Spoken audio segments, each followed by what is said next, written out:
Hello guys.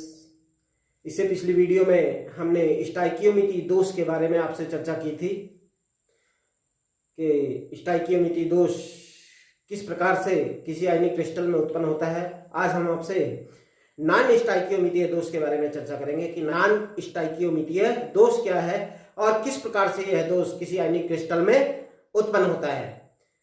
सबसे पहले हम पुनः जानते हैं कि स्टाइकियोमीट्री क्या है।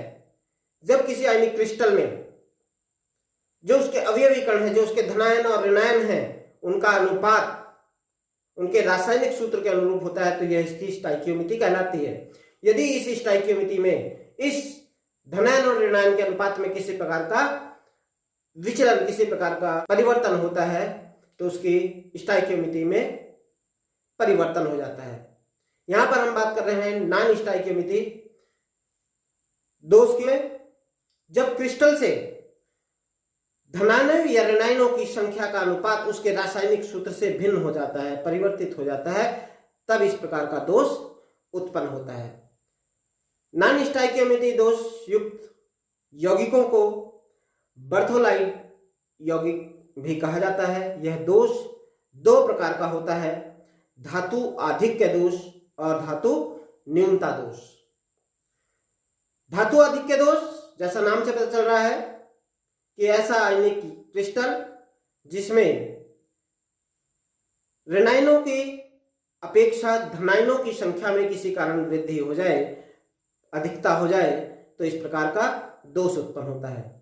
यह दोष दो प्रकार से उत्पन्न हो सकता है।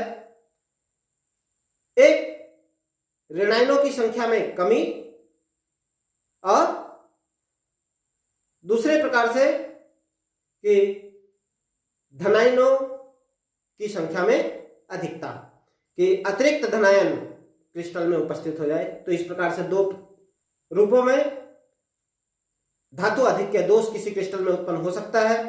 तो हम चर्चा करते हैं किसी आयनिक क्रिस्टल में ऋणायनों की रिक्तियों के द्वारा धातु आधिक्य दोष। जब किसी क्रिस्टल में एक ऋणायन अपने जालक स्थल से अनुपस्थित होकर क्रिस्टल से बाहर निकल जाता है और उसके स्थान पर एक छिद्र बन जाता है और छिद्र में एक इलेक्ट्रॉन समावेशित हो जाता है, जिसके द्वारा वहां पर धनायनों की संख्या ऋणायनों की संख्या से अधिक हो जाती है। जिस स्थल से ऋणायन उस क्रिस्टल से बाहर होता है उस स्थल को एफ केंद्र या रंग केंद्र कहा जाता है, क्योंकि इस छिद्र के कारण, इस रंग केंद्र के कारण क्रिस्टल रंगीन हो जाता है। जैसे केसीएल क्रिस्टल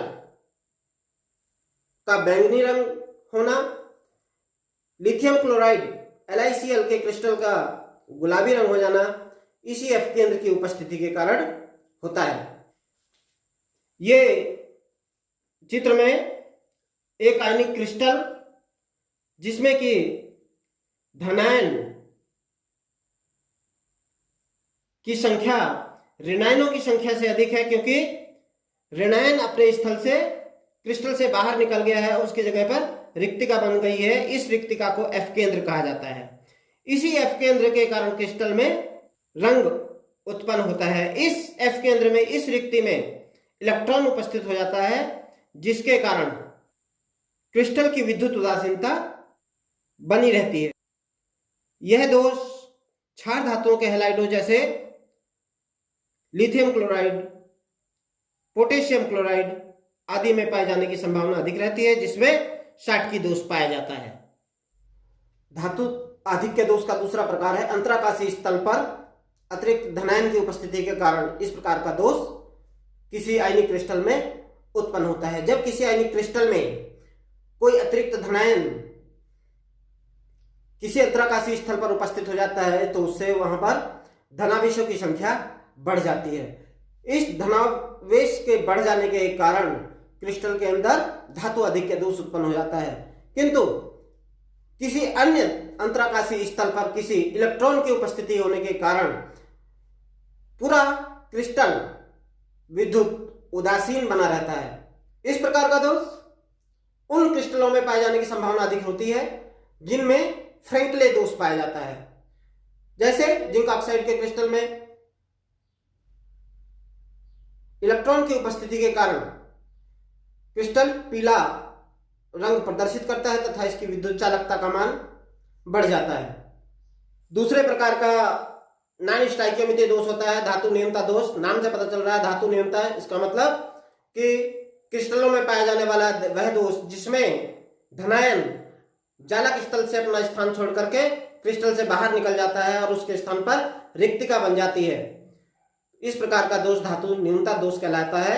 यह दोष उन धातुओं के क्रिस्टलों में पाया जाता है जो कि परिवर्ती संयोजकता प्रदर्शित करते हैं।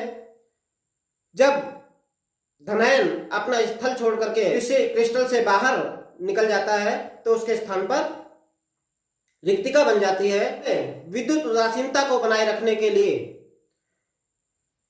किसी दूसरे जालक स्थल पर उसी धातु का धनायन उच्च ऑक्सीकरण अवस्था में वहां पर उपस्थित होता है जिससे उस क्रिस्टल की विद्युत उदासीनता बनी रहती है। जैसे कि FeO, FeS या NiO के क्रिस्टल में इस प्रकार का दोष पाया जाता है। इस प्रकार का दोष उत्पन्न हो जाने के फलस्वरूप उस क्रिस्टल का घनत्व कम हो जाता है, उसकी जालक ऊर्जा कम हो जाती है, उस क्रिस्टल का स्थायित्व कम हो जाता है।